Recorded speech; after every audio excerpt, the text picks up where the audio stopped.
My name is Marissa Dalton, and the night my world split open didn't begin with a scream, a betrayal, or a confession. It began with a toast, a champagne toast at a birthday dinner. I didn't want hosted in a house that wasn't mine, surrounded by people who pretended they loved me as long as I stayed small enough to fit inside their expectations. I was 31, old enough to know better, still young enough to believe loyalty could turn a broken marriage into a mended one, if I gave it just one more season, one more chance, one more sacrifice. But that night, at the long oak table inside the sprawling Dalton family home in Haven Ridge, Michigan, something inside me cracked in a clean, devastating line. The table glittered with gold chargers and candlelight. The room smelled of rosemary chicken and expensive wine. My husband Eli raised his glass for the toast, my birthday toast, and smiled with that polished charm he inherited from generations of men who believed they were born to lead. To my wife, he said, tapping the rim of his glass, "Marissa, who means well, even if she doesn't always manage to follow through." Laughter, not from strangers, from his family. His mother's laugh cut deepest sharp clipped like she was snipping thread on a garment she never liked. I blinked, surely I misheard. Eli wrapped an arm around my shoulder in a gesture that felt like a performance for the table. "She tries," he said, bless her heart. "But running a little candle business out of the garage doesn't exactly help this family thrive." More laughter. His father shook his head as if amused by a child's foolish mistake. His sister Lila smirked into her wine glass. I felt the heat rise up my neck. My throat tightened. Words clawed for release, but humiliation sealed them in. My hands trembled under the table hidden in my lap. I whispered, "Why would you say that?" Eli didn't look at me. He was too busy basking in the glow of the room. "Oh, honey, lighten up. It's a joke." But it wasn't a joke. Not when you've been married long enough to recognize the moment a man enjoys making you small because it makes him feel big. My birthday cake arrived vanilla, my least favorite. Lila blew out one of the candles before I even touched it. That was when I knew this family wasn't dysfunctional. They were coordinated, a unit built on subtle cruelty. But what broke me wasn't the toast or the laughter or even the cake. It was the moment I excused myself to the bathroom, locked the door, and saw the message on Eli's phone left face up on the hallway table.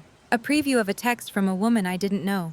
"Dinner soon, I booked the cabin. The money is transferred." My heartbeat turned into a drum. Money, transferred, cabin. I picked up the phone. I shouldn't have, but I did. And I saw enough, just enough to understand the dinner I was sitting through wasn't just cruel.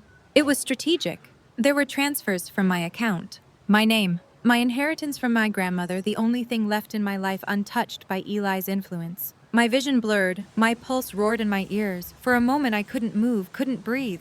My husband wasn't just mocking me. He was emptying me. And I didn't know it yet, but this was only the first crack, the beginning of the fracture that would split open a far darker truth about Eli, his family, and the woman texting him. Later, when I learned who she really was and what they had planned, I would understand. This wasn't betrayal. It was orchestration. And I wasn't the only woman whose life they'd tried to dismantle. But this time they picked the wrong one.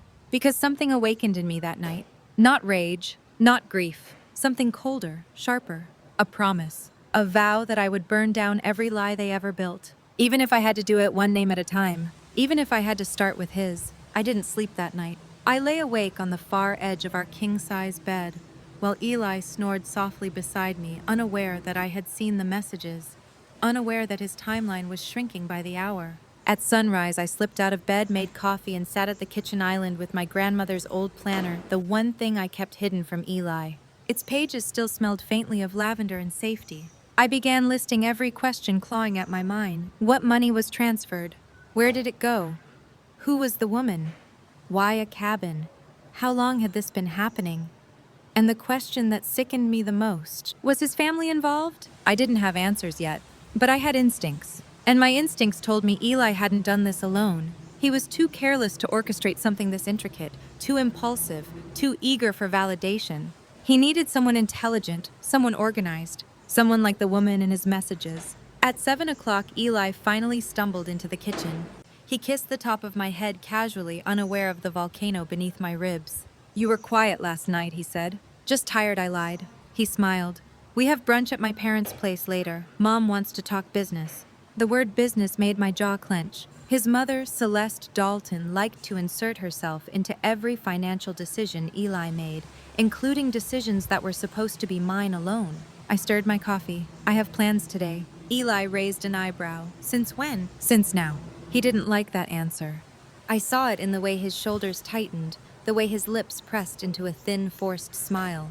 But he didn't push. Men like Eli don't push when they think they've already won. When he left for work, I waited exactly 7 minutes long enough for his car to be out of the neighborhood before grabbing my keys and driving to the bank.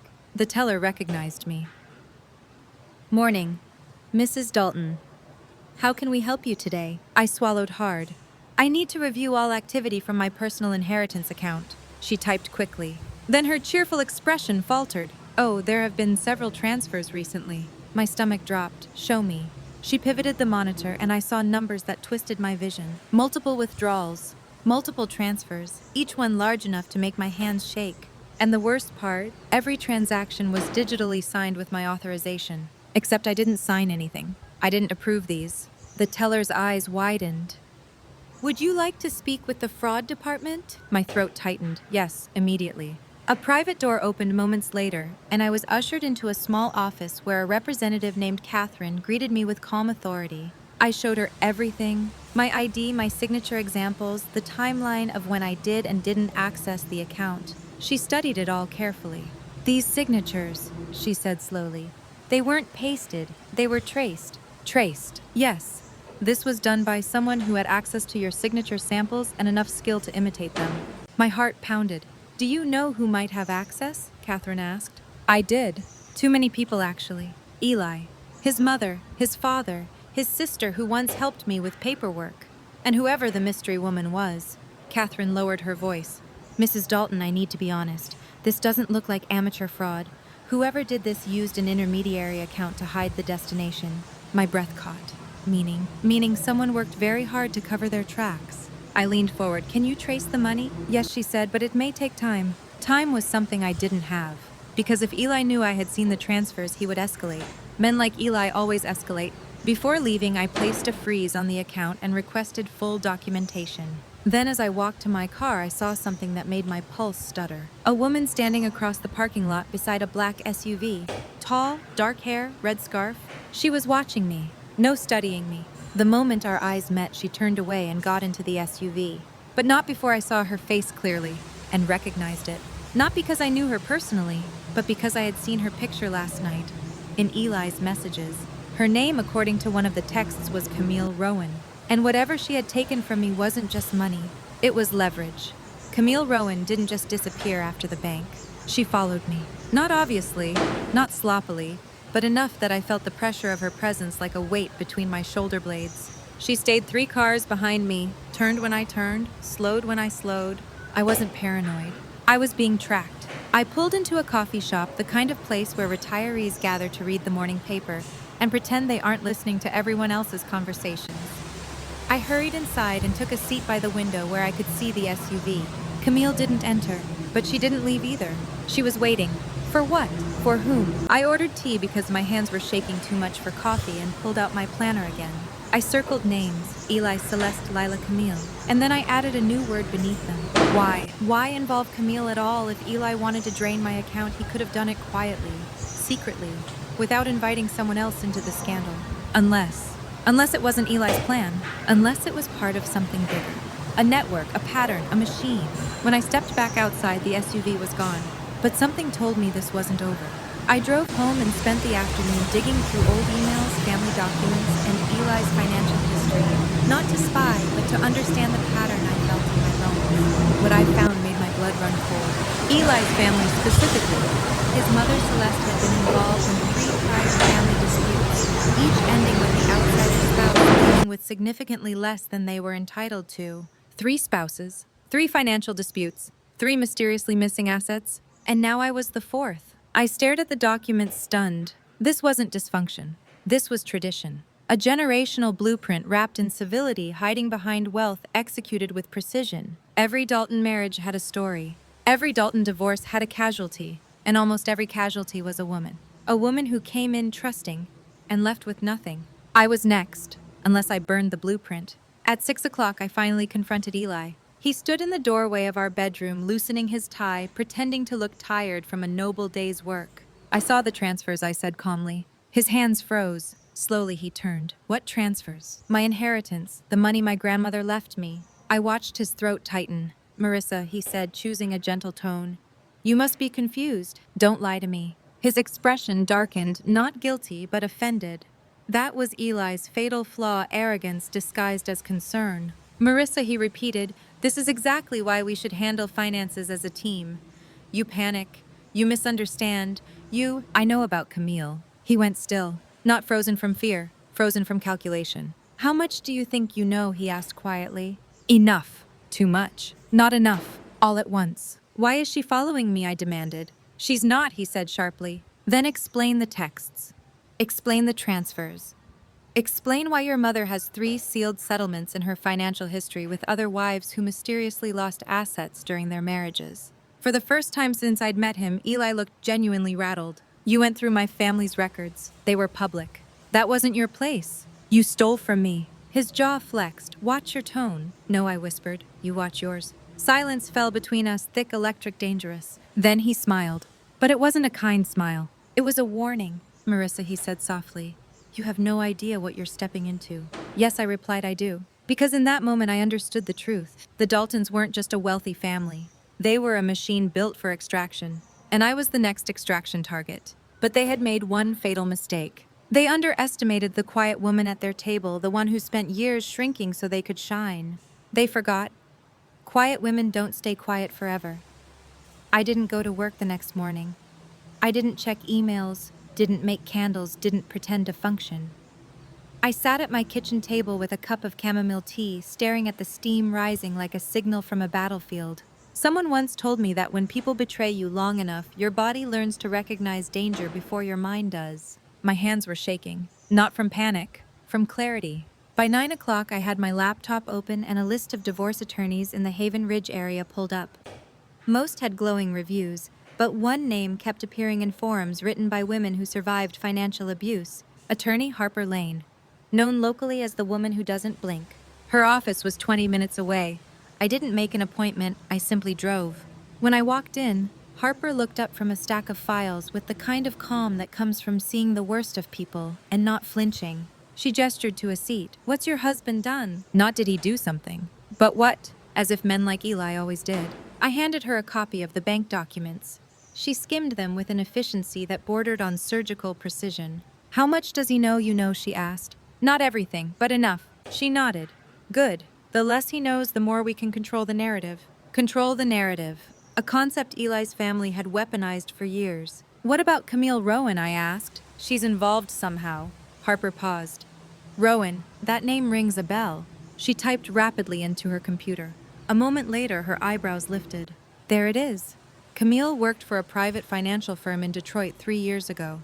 She was investigated for unauthorized account access, but left before charges were filed. My whole body went cold, so she knows exactly how to forge authorizations. She knows how to erase them too, Harper said, which makes her dangerous. Dangerous, a word that followed Camille like a shadow. Then Harper leaned forward. Marissa, she said, I need you to listen carefully. Eli didn't build this plan alone. That family of his, they aren't amateurs. They've done this before, meaning they have a blueprint they trust. My throat tightened. Can we stop them? Her smile was thin and lethal. Oh, we won't just stop them. We'll make them wish they had never touched a single dollar of yours. She outlined a strategy with chilling precision. Freeze every account. Subpoena every Dalton asset. Pull every transaction tied to Eli in the last 5 years. Track Camille's involvement. And this was the twist file for divorce before confronting him again. Never tip your hand, Harper warned. Cornered men panic. Men coached by controlling families, they retaliate. I nodded slowly. I'm ready. You're not, Harper said gently. Not yet, but you will be. She stood, walked to a cabinet, and unlocked a drawer full of documents. You said Camille was watching you. That means someone is nervous. That means they know you're closer to the truth than they expected. She placed a folder in front of me. Inside were forms, petitions, disclosures, financial restraining orders. When you sign these, you take back every inch of ground they gained. My hands steadied.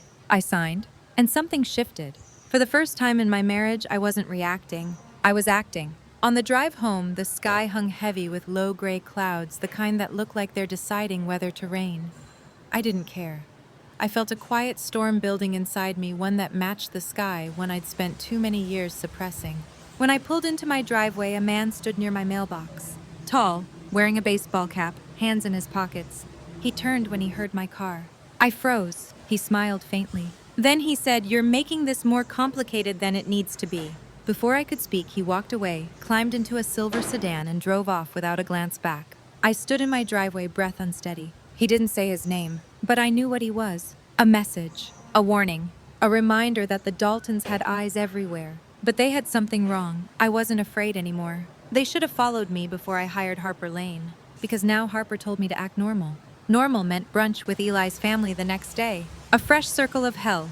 I walked into the Dalton mansion with a rehearsed smile and a spine made of ice. Celeste greeted me with a kiss on the cheek, cold, precise, the social equivalent of a scalpel. "Marissa," she cooed, "you look tired. Are you sleeping well?" "I sleep fine," I said. Translation, "I see you." We sat at the round dining table beneath the chandelier that cost more than my first car.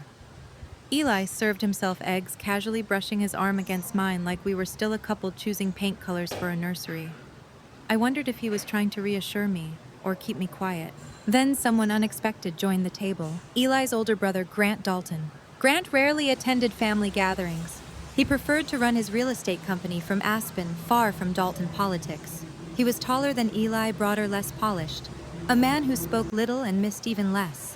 He sat across from me, studying me in a way that made my skin prickle. After the plates were cleared, he approached me near the patio doors. "Walk with me," he said. I didn't want to, but refusing would raise flags. Outside, the autumn air smelled of pine and cooling earth. Grant stopped near the rose garden Celeste bragged about but never tended herself. He looked at me, hands in his pockets. "So he said you finally figured it out." My breath snapped. He knew. "What exactly do you think I figured out?" I asked carefully. "That Eli's been moving money. That Camille is involved. That my mother," he paused, jaw tightening, "is orchestrating half of it." I felt the world tilt beneath my feet. Grant wasn't guessing. He knew. "Why are you telling me this?" I whispered. He exhaled slowly. "Because I've watched 3 women go through this family, and none of them deserved what happened to them, and now it's happening to you." "Then stop them." His laugh was humorless. "You think anyone stops Celeste? She controls both her sons. Eli wants her approval. I want distance. But she's still the queen of this empire." Quietly, he added, "And she will burn you down if she thinks you're a threat." My pulse hammered. "I don't want her empire. I want my life." "That's the problem," Grant said. "She doesn't differentiate." We stood in silence. Finally, he pulled something from his coat pocket, a folded piece of paper, a receipt for a cabin rental, paid in cash, under Eli's name, on dates that matched the transfers. My knees weakened. "This is the place they use," Grant explained. "Whenever they need somewhere private, whoever they're working with meets them there." "Why are you giving this to me?" I breathed. "Because you're not stupid, Marissa. And because you're the first woman who fights back before they can corner her." Before walking away, he added, "But be careful. They're already watching you. Already watching. Already warning. Already tightening the net. But they forgot something vital. I wasn't trapped. I was preparing. I drove to the cabin at dawn. I didn't tell Harper. I didn't tell Aiden, my closest friend. I didn't tell anyone. Some answers you have to face alone. The cabin was 2 hours north, tucked inside a dense forest, where the air smelled of pines and damp. When I pulled into the gravel driveway, everything looked still too still. The windows were dark, the porch empty, the door unlocked. I stepped inside. Dust, silence, the faint smell of cologne. Then I saw them. Folders. Stacks of them arranged on a long wooden table. My name on one. Each tab labeled with chilling precision. Inheritance, assets. Signatures, account, access, behavior notes. Behavior notes. My hands shook as I opened the folder. Inside were pages of observations about me. Prefers to avoid confrontation. Unlikely to question husband's financial decisions. Highly influenced by guilt. Keeps grandmother's planner, hidden possible emotional leverage. I felt sick. They studied me, not like a wife, like a target. I flipped deeper into the folder and found something worse. Drafts of forged signatures, practice sheets, copies of my ID. They were preparing long before Camille entered the picture. This wasn't spontaneous betrayal. This was premeditated extraction. Then I found the document that made my knees nearly buckle. A projected timeline labeled Marissa Exit Strategy. Exit. like they were removing me from a business deal. The notes read, Phase 1, devalue her family pressure, public comments. Phase 2, undermine her confidence, mock business limit, money access. Phase 3, initiate financial transfer with traced authorization. Phase 4, emotional destabilization affair leak. Phase 5, divorce initiation once assets secure. My chest tightened, heat flushed through me, then ice. They weren't just stealing my money, they were dismantling my life piece by piece. And then a floorboard creaked. I spun, heart in my throat. Camille stood in the doorway. Red scarf, black coat, calm expression. You weren't supposed to find this, she said softly. I backed away. Stay back. She didn't move closer. She didn't raise her voice. She simply tilted her head, studying me the same way she must have studied all her targets. You're smarter than Eli said, she murmured. Smarter than his mother thinks. Why are you doing this? For money, she said simply. And because the Daltons always keep their promises. What promise? She smiled. That when they're finished with you, I'll get a cut. My stomach lurched. And what happens to me? Her silence was the answer. I bolted past her, shoving her shoulder. She stumbled, but I didn't look back. I ran to my car, gravel spraying beneath my tires as I sped away. My breath tore from my lungs in frantic bursts. I wasn't imagining danger. I wasn't paranoid. I wasn't overreacting. I was being hunted. And the Daltons were nearly done with Phase 5. But they had made a mistake, a catastrophic one. They let me see the blueprint. They let me see the machinery. They let me understand exactly what kind of monster I was up against. And once you see the monster clearly, you can destroy it. One calculated step at a time. I drove straight from the cabin to Harper's office. My hands shook the entire way. Every time I blinked, I saw those folders again, my name in bold letters, the notes about my behavior, the projected phases of my destruction. I didn't knock when I entered her office. Harper looked up sharply. What happened? Wordlessly, I set the folder down. She opened it. She read the pages. And for the first time since I met her, Harper Lane blinked. Then her whole face changed, tightening, sharpening like a predator recognizing another predator's scent. This, she said, voice low and controlled, is organized. This is intentional. This is predatory behavior designed to evade financial laws. They studied me, I whispered. They tracked my personality like I was a product. Harper nodded grimly. Because to them you were. A cold wave ran through me. I watched as Harper sorted the pages into piles as though rearranging a battlefield. We're escalating, she said. We bring in a forensic accountant immediately. Someone independent. Yes. Someone who specializes in patterns like this. Someone who sees the financial truth beneath emotional manipulation. Within an hour, a man named Ethan Cole, early 50s, quiet, analytical, arrived with a laptop and a briefcase that looked heavy enough to hold hard truths. He spread out financial statements, digital signatures, and transfer logs like puzzle pieces. Then he began connecting them. Look here, he said, tapping one document. The forged signatures aren't random. They follow a pattern, same pressure points, same lift strokes. Whoever forged these practiced. My stomach twisted. On those sheets at the cabin, Ethan nodded. I'll submit this for handwriting analysis.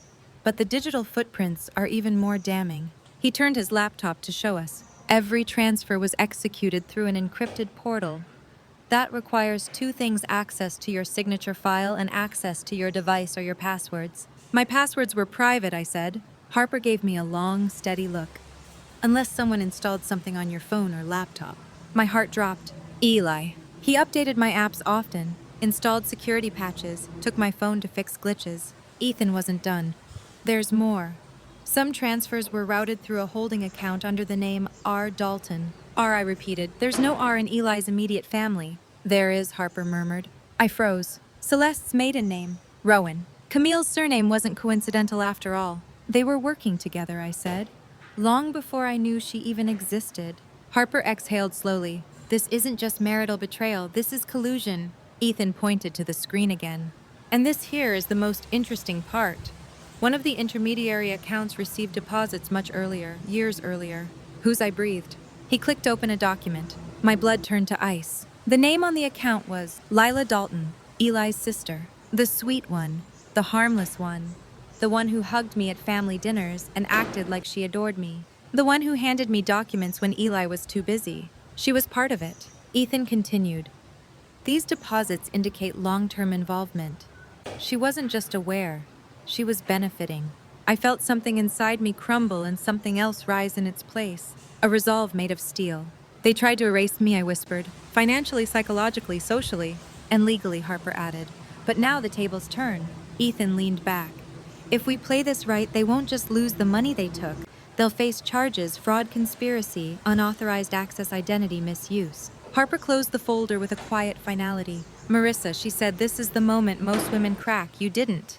I met her eyes. I'm not cracking. Good, she said, because revenge isn't born from anger. It's born from clarity. And I was finally terrifyingly clear. Harper insisted we keep everything quiet until the legal filings were complete. But the Daltons made that impossible. That evening, Eli texted me. Family dinner. Mandatory. Mom wants to talk. 6 sharp. Mandatory. Of course it was. Machines only work when the pieces obey. I dressed deliberately. Simple black dress hair. Down pearl earrings my grandmother left me. I wanted Celeste to look at me and see the woman she underestimated. When I walked through the Dalton front door, the entire family was already seated. Eli, Celeste, his father Richard, Lila, and my pulse quickened Camille, sitting at the table as if she belonged there. Eli stood. Marissa, thank God you came. We need to clear the air. Oh, they wanted to clear the air. I almost laughed. Celeste gestured to the empty chair beside her. Sit. There's been confusion. Confusion. That was her word for theft. For psychological warfare. For attempting to remove a woman like a piece of faulty furniture. I sat. Celeste folded her hands. We heard you've been visiting lawyers. I held her gaze. I have. Lila shifted uncomfortably. Richard's jaw twitched. Camille smirked. Celeste continued. This family handles matters privately. Bringing lawyers into a marriage reflects badly on everyone. Stealing reflects worse, I said calmly. The room stiffened. Eli leaned forward. Marissa, you're being dramatic. No one stole from you. I stared at him. Your signature was found on transfer sequences routed through your sister's account. Lila choked on her wine. Eli went pale. Celeste's expression didn't change, but her eyes did. They sharpened. What exactly do you think you know? She asked softly. That you orchestrated a blueprint, I said. A pattern. One you used on multiple women before me. Richard slammed his hand on the table. Watch your accusations. No, I said, watch your history. Eli's voice cracked. You went to the cabin? The air froze. Celeste whispered, you weren't supposed to see that. Weren't supposed to, meaning she knew exactly what was there. I leaned back, letting the power settle in my spine. I saw everything I said. The forged signatures, the behavior notes, the exit phases, the financial routing. Layla's eyes filled with tears, not guilt, but fear. Camille crossed her legs unbothered. You don't know what you're doing, Celeste said slowly. This will ruin you. No, I replied, this will ruin you. Silence. Eli whispered, voice trembling, you went through her brain. Of course I did. Celeste inhaled sharply. That was the first real crack in her composure. I continued, voice steady. The forensic accountant has traced the fraud. The petitions are ready. The bank is cooperating. The court knows everything. You filed, Celeste hissed. Tomorrow morning, I said, at 9 on the dot. Richard stood abruptly. This is outrageous. I cut him off. You won't talk to me like that ever again. Celeste rose from her chair too. You think the court will believe you over us? I smiled a slow, deliberate smile. I don't need them to believe me. I stood. I just need them to look. Then I delivered the final blow. And one more thing. Camille. She lifted an eyebrow. You might want to hire a lawyer. Forgery carries prison time. Her smirk finally faltered. Eli whispered, Marissa, please. But I walked out. For the first time in years, I walked out of that house without shrinking. Because they knew it. I wasn't their victim anymore. I was their reckoning. I expected retaliation. I didn't expect how fast it would come. The next morning at exactly 8:40, someone banged on my front door. Hard. I wrapped my robe tighter and opened it a crack. 2 officers stood on my porch. Mrs. Dalton. For now, I said. They didn't smile. We received a report of potential domestic disturbance and evidence tampering inside this residence. We need to ask you a few questions. My stomach dropped. Evidence tampering. Domestic disturbance. Their accusations. Not mine. Who filed the report, I asked. We're not permitted to say at this stage. But I knew. Celeste. This was her blueprint's emergency clause. If the target escapes attack credibility. I stepped outside and closed the door behind me. You're welcome to ask questions, but there is no disturbance and no tampering. They questioned me for 10 minutes, routine, polite, procedural. When they finished, the taller officer said, We'll file this as unfounded. But Mrs. Dalton, the report came from someone very insistent. Insistent. Celeste always was. After they left, I slid down the inside of the door, trembling not from fear. From fury. They were escalating. So would I. At 9 o'clock sharp, Harper and I filed the petition. The clerk processed it. The restraining order on marital assets went into effect immediately. At 10:15, Harper received an email. She read it, then handed me the phone. It was a threat, written in elegant practiced language. From an anonymous account, but we knew whose tone it carried. Withdraw the petitions, return to mediation, or we will release documents that could damage your reputation permanently. I almost laughed. They had already documented my behavior like I was a lab rat. But they didn't understand one crucial thing. I was done protecting my reputation. I was protecting my future. Harper drafted a response with the cold efficiency of a surgeon. Any attempt at coercion will be submitted to the court as evidence of retaliation and witness intimidation. An hour later, Harper's receptionist interrupted our meeting. There's someone here asking for Marissa. My pulse quickened. Who? A man says he's your friend. My breath caught when I stepped into the lobby. It was Grant Dalton. He looked tense, jaw-clenched, hands shoved in his pockets. We need to talk, he said. Harper stepped between us. This is not an appropriate... It's urgent, Grant insisted, looking directly at me. Harper looked at me. Your call. I nodded. Grant and I stepped into a quiet hallway. He exhaled sharply. They're panicking. Mother is furious. Eli is unraveling. And Camille? He stopped, shaking his head. She's dangerous when cornered. I already learned that, I said. No, Grant said. You don't understand. Camille isn't loyal to my family. She's loyal to herself. And when she feels the ship sinking, she starts pulling people down with her. A cold wave washed over me. What is she planning? He looked me straight in the eyes. She's going to frame you. I swallowed. For what? Fraud, he said. She forged your signatures. She can forge evidence, too. My pulse pounded. Grant continued. Mother thinks they can make you look unstable. Camille thinks she can make you look criminal. And you, I whispered. He hesitated. Then he said the most important sentence yet. I'm here because I won't let them do to you what they did to the others. Others. Plural. The truth pressed down on me with brutal clarity. I wasn't the first, but I would be the last. Because their counterattack wasn't stopping me. It was confirming exactly how guilty they were. And now, it was my turn. My move. My retaliation. And I had one advantage they didn't. I was no longer fighting to survive them. I was fighting to end them. Grant's warning replayed in my mind the entire drive home. Camille is going to frame you. She can forge evidence too. She's dangerous when cornered. Dangerous wasn't new to me, not anymore. But a woman like Camille, skilled with signatures, familiar with financial channels, willing to dismantle lives for money. She was a different kind of threat. The Daltons were losing control, and predators get sloppy when the hierarchy collapses. I parked in my driveway, heart thudding as I stepped out of the car. My front door was ajar. A cold ripple ran down my spine. I reached for my phone to call Harper, then hesitated. If someone was inside, calling attention to myself would work against me. I pushed the door open quietly. Nothing looked disturbed. No overturned lamps. No drawers pulled. Just a subtle shift in the air, like someone had been here recently. Then I saw it. A white envelope on my kitchen island. No address, no stamp, no handwriting. Inside was a single sheet of paper. A bank confirmation letter, stating that I, Marissa Dalton, had initiated a transfer of funds to an offshore account. The date, tomorrow. A date that hadn't even happened yet. I felt the ground tilt. They weren't just framing me. They were pre-writing my guilt. My pulse hammered. I snapped a photo, slid the document into a sealed evidence bag Harper had given me weeks earlier just in case, and locked it away. If they were staging evidence, then they believed they were close to winning. They believed I was still the naive girl who wouldn't fight back. Good. Let them think that. Because they were walking straight into my trap. I changed clothes, tied my hair back, and drove straight to Harper's office. When I showed her the letter, she swore under her breath, a rare break in her composure. This is manufactured, she said. A sloppy rush job. They're panicking. What do we do? I asked. Her eyes sharpened. We flip it. She called Ethan, then typed furiously as she spoke. We file a preemptive injunction. We notify the DA. We flag every account in your name. And we create a paper trail proving you predicted their move. She paused. Camille will touch the wrong thing. And when she does, I'll be waiting with handcuffs. I wasn't afraid anymore. I was furious. But more than that, I was strategic. That evening, I made a decision I had been avoiding. I drove to Grant's place. His cabin in the woods, his real one.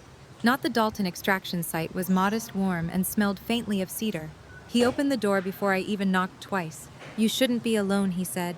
"Grant," I whispered, "they broke into my house." His jaw clenched. "I'm sorry." "Don't apologize," I said. "You warned me." He stepped aside to let me in. We sat by the fireplace, shadows dancing on the walls, the flames cracking softly between us. Grant rubbed his hands together. "You know what the worst part is? I used to think they were doing what they had to do to protect the family. It took me years to understand they were protecting themselves. And destroying everyone else," I said. Grant nodded. "My sister Lila, she got dragged into this young. Mother made her believe loyalty meant obedience, and obedience meant participating. Does she want out?" He sighed. "She wants safety, not freedom." I understood that all too well. Grant leaned forward. "Marissa, when this is over, they won't be the same family. You know that, right?" "I'm counting on it," I said. Something softened in his expression, not affection but respect. A recognition. "You're not the same woman they thought they could break," he said quietly. "No," I replied. "I'm not." Before leaving, he pressed something into my hand. A small USB drive. "What's this?" I asked. "Insurance," Grant said. "The kind my family hoped no one kept." "What's on it?" "Proof," he said, "of everything."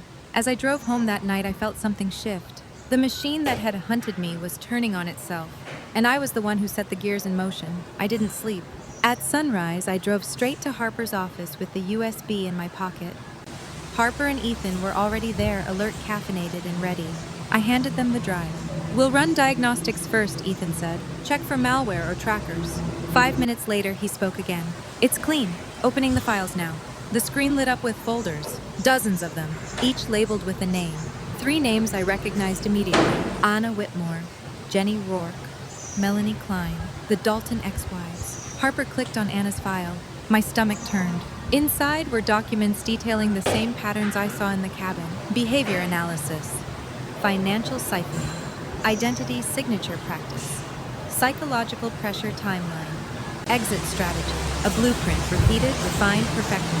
"This is horrifying," Harper breathed. Ethan was already clicking through more files. These signatures matched the traces found in Marissa's documents, meaning it wasn't just Camille forging Ethan's cells. This pattern spans at least 8 years, multiple hands, coordinated effort. Harper straightened. "This isn't a family matter anymore. This is a criminal enterprise." Then Ethan opened a folder labeled Primary Beneficiary, C. Dalton, C. Celeste. Inside were spreadsheets detailing payouts, offshore accounts, disguised deposits. She wasn't just orchestrating, she was profiting. Harper exhaled. "This is the smoking gun." I stared at the screen, pulse thudding in my throat. "This will destroy them," I said. Harper turned to me. "Marissa, this will do more than that. This will redefine every legal case tied to their name." But I wasn't thinking about the court. I was thinking about Camille, because a name appeared in nearly every file. Rowan Financial Group, her former employer, her access point, her leverage, her reward. Eli's betrayal used to be the center of my pain, but now he felt small. A pawn, a weak link, a man who followed instructions. The true architect was his mother, but Camille was something else. She was the knife. Harper looked at me. "We can file a criminal complaint today. Once we do, the DA will seize everything: records, accounts, devices. They won't have time to destroy evidence." "What about retaliation?" I asked. Harper smiled coldly. "Retaliation is just prosecution waiting to happen." By 10 o'clock, the complaints were filed. By 11, the DA's office called. They wanted to meet immediately. When I entered the conference room, 3 officials sat waiting: the district attorney, an investigator, and a financial crimes attorney. The DA leaned forward. "Mrs. Dalton, thank you. What you brought us is a roadmap to a criminal network." Criminal network. 2 words that made my knees weaken. Not because I hadn't suspected it, but because now it was real. The investigator asked, "Are you willing to testify?" I didn't hesitate. "Yes." "We will be issuing warrants," the DA said. "For who?" I asked quietly. The list made my breath catch. Celeste Dalton, Lila Dalton, Eli Dalton, Camille Rowan. 2 accountants tied to offshore routing, an associate named Preston Hale, Eli, even Eli. I should have felt grief. Instead, I felt truth. Bright, blinding, cleansing. The dynasty was collapsing. The machine was breaking. The blueprint was burning. And for the first time in years, I felt like I could breathe again. That afternoon, I drove home in silence. When I stepped out of my car, a breeze rustled the trees.